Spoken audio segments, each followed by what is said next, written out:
Dans sa communication au service de sécurité et de défense, le gouverneur de la province de l'Ituri a tenu à rappeler au comité provincial de sécurité d'Assimé leurs responsabilités régaliennes sans faille pour la réussite de la mission lui dévolue dans le cadre de l'état de siège décrété par le commandant suprême des forces armées, Félix Antoine Tshisekedi Tshilombo, celle de rétablir la sécurité et de garantir le bien-être de la population iturienne. Par la même occasion, le lieutenant général Luboya Nkashama Johnny a appelé le groupe armé à se préparer à déposer les armes et à adhérer au programme d'EDRC. Le lieutenant Jules Ngongo, porte-parole de FRDC à l'Ituri, revient sur les grandes lignes de cette réunion. Un accent particulier a été mis sur la lutte contre la criminalité urbaine et rurale dans les 5 territoires, les communes et au chef-lieu de la province.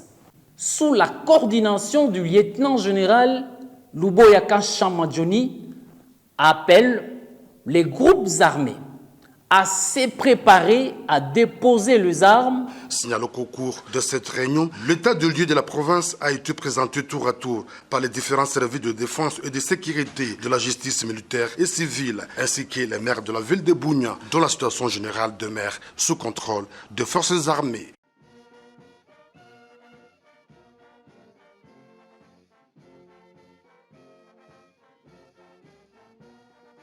Dans le cadre de sa mission d'imposer la paix et la restauration de l'autorité de l'État en Ituri, le gouverneur de province est rendu ce mercredi 19 mai 2021 à Guiti Cheflier de la chefferie de Walendu Bindi dans le territoire du Roumu. Aussitôt arrivé, l'autorité provinciale a fait l'objet d'un accueil digne de son rang, signe de son acceptation par la population locale. Dans son adresse à la population, le lieutenant-général Luboya Nkashama Johnny a invité le groupe armé, notamment le FRPI, Force de résistance patriotique en Ituri, à s'inscrire dans la logique de la paix. Dans les cas contraires, ils subiront la puissance de fait des forces armées. Le processus de DRC est la seule voie de sortie, a-t-il précisé. Dites aux enfants, dites à nos enfants qu'ils soient prêts. Je ne veux pas vous dire aujourd'hui, non, maintenant là qu'ils commencent à venir déposer les armes. Aux groupes armés étrangers, le gouverneur de province avait un seul message à la population, celui de se désolidariser. Ne leur donnez pas cette occasion-là, on n'en veut pas. Et ceux-là, vous allez voir, nous allons les traquer jusqu'à leur dernier retranchement. Et ceux-là même, nous allons traquer, et eux, et leurs complices. Et là, on sera sans pitié. Rappelons que le lieutenant-général Luboya Nkashama était parmi les officiers chargés des opérations de DER de la même milice en 2012, dont sa présence à la tête de la province du Ituri constitue un espoir pour la population de la chefferie de Walendu Bindi.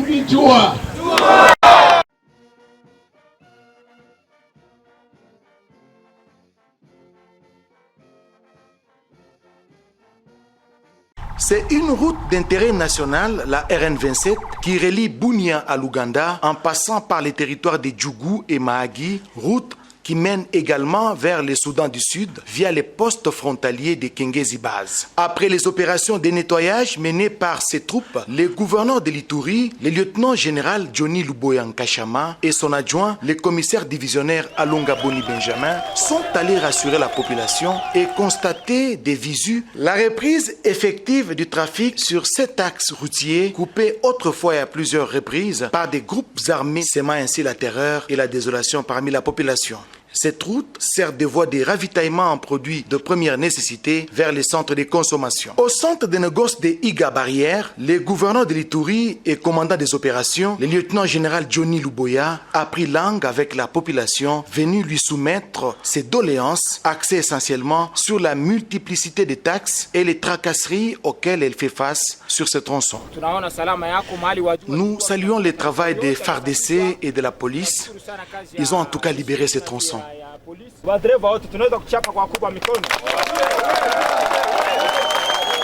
Sur son chemin de retour vers Bunia, le cortège de l'autorité provinciale a été stoppé net par la population qui tenait à tout prix à communier avec les nouvelles autorités. Expression de joie doublée d'un vœu ardent, celui du retour effectif de la paix et la sécurité sur l'ensemble de la province, comme le veut le commandant suprême de FARDC, Félix Antoine Tshisekedi Tshilombo.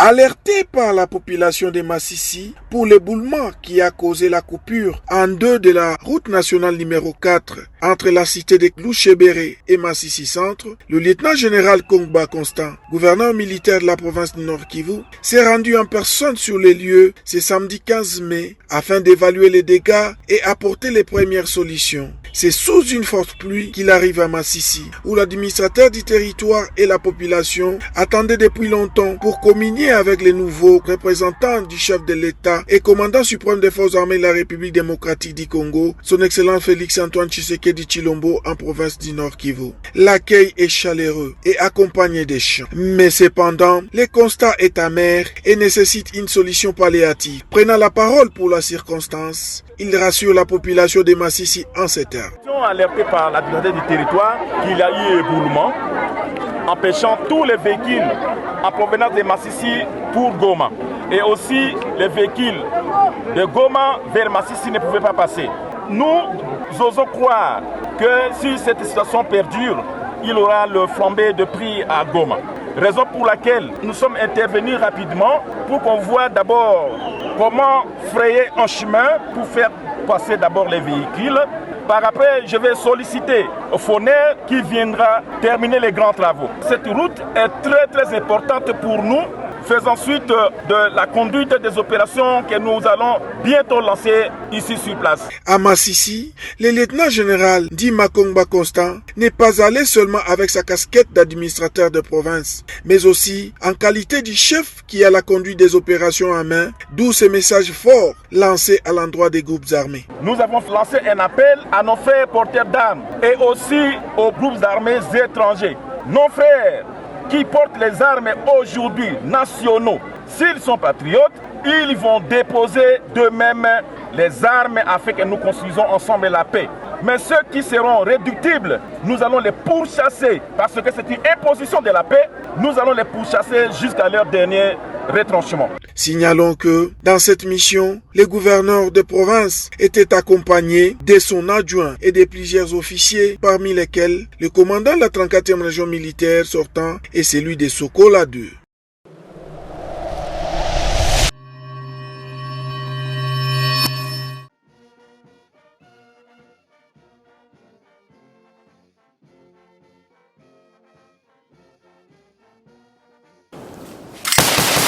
Ce 22 assaillants ont été tués au cours de différentes offensives menées par les FARDC dans une période de 10 jours. 8 armes à feu ont été également récupérées, sans compter une soixantaine de leurs collaborateurs arrêtés, confirme le porte-parole des opérations Soukula 1. Lieutenant Tony Maloucha inscrit ce bilan dans le cadre de l'état de siège décrété par le chef de l'État il y a quelques jours. Le nombre de terroristes neutralisés pendant les 6 mai, le jour de l'entrée en vigueur des mesures du commandant suprême des forces armées, est plus élevé même que dans les temps passés. Si je peux vous faire un bilan exceptionnel jusqu'aujourd'hui le 17 mai, donc c'est-à-dire au moins 10 à 11 jours, nous avons au moins neutralisé 22 ADF sur l'ensemble de notre zone opérationnelle et récupérer 8 AK-47. Tout ça, nous l'avons fait sans compter les collaborateurs arrêtés, parce que les collaborateurs sont au-delà des 60 que nous avons arrêtés. Alors ce sont des collaborateurs souvent qui donnent la force à l'ennemi. Il n'y a rien qui est en train de se perdre. L'état de siège est en marche. Le 17 mai, c'est la journée nationale des FARDC. Les porte-parole des opérations Soukula ont dit être fiers du travail abattu par les FARDC. Depuis que cette journée a été décrétée, les FARDC montent en puissance, estime-t-il. Comparant les deux périodes, 1997 et aujourd'hui, l'armée est en train de monter en puissance. L'armée montre sur le terrain de quoi elle est capable. Je pense que dans le temps, il y a plusieurs victoires que notre armée a enregistrées dans des théâtres d'opération sans l'appui de notre armée au niveau international. Mais c'est la même armée qui est félicitée à travers le monde. Nos erreurs, oui, nous allons les améliorer, transformer nos faiblesses en force. Je pense que c'est le Congo qui va gagner. Il s'y est de rappeler que depuis plusieurs années, l'Est de la RDC est en proie aux conflits armés, notamment Beni, qui assiste aux tueries massives et répétitives des civils par les groupes armés.